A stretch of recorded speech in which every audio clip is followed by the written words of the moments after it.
بسم اللہ الرحمن الرحیم۔ صحیح بخاری حدیث نمبر 104۔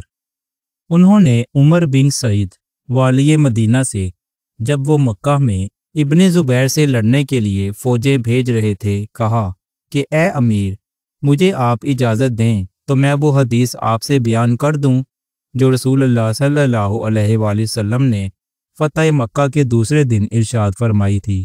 اس حدیث کو میرے دونوں کانوں نے سنا اور میرے دل نے اسے یاد رکھا ہے، اور جب رسول اللہ صلی اللہ علیہ وآلہ وسلم یہ حدیث فرما رہے تھے تو میری آنکھیں آپ صلی اللہ علیہ وآلہ وسلم کو دیکھ رہی تھی۔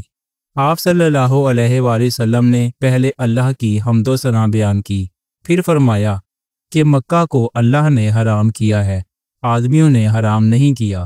تو سن لو کہ کسی شخص کے لیے جو اللہ پر اور یوم آخرت پر ایمان رکھتا ہو جائز نہیں ہے کہ مکہ میں خون ریزی کرے یا اس کا کوئی پیڑ کاٹے۔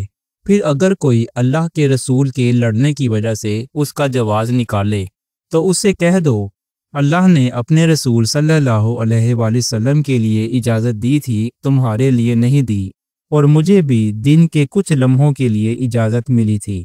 آج اس کی حرمت لوٹ آئی جیسے کل تھی، اور حاضر غائب کو یہ بات پہنچا دے۔ یہ حدیث سننے کے بعد راوی حدیث ابو شریح سے پوچھا گیا کہ آپ کی یہ بات سن کر عمر نے کیا جواب دیا؟